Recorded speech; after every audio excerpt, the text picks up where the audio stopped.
Hi, my name is Drew Bosley. My name's Charlotte Williams. I'm Callie Mitchum. I'm Cynthia Espinoza. We are Group 12, and our presentation is on the possibility of offshore wind farming in North Carolina. So let's get into it.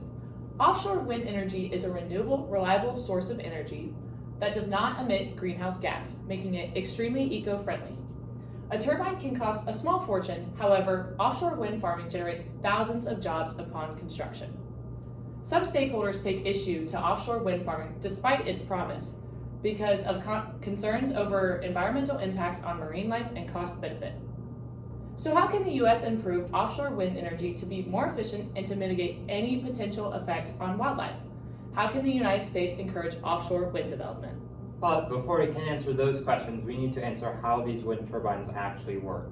The rotating blades also rotate a magnet inside of a coil of wire, which can then generate electrical energy.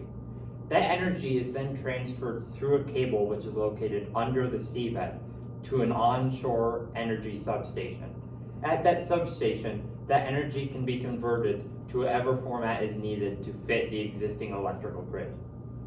In this picture, we can see the average wind speeds and therefore the wind energy potential in various states in the US.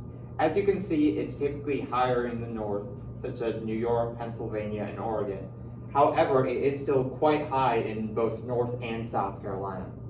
So I'm from Virginia, and there's a big offshore wind energy project happening there in collaboration between the Bureau of Ocean Energy Management and Dominion Energy, and there's a couple other projects happening on the East Coast as well, including one in New Jersey.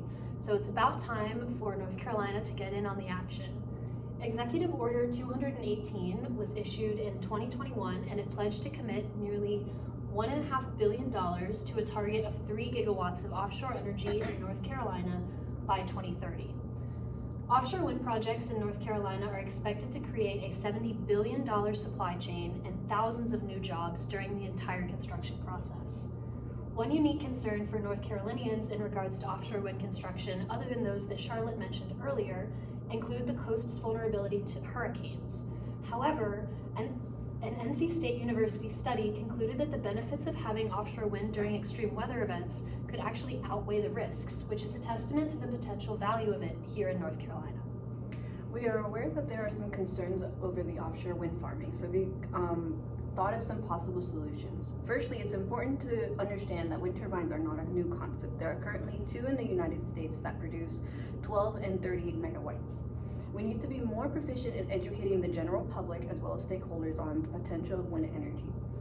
Secondly, it's important for there to be support for the renewable energy approach and advocacy to push for it so that action can occur.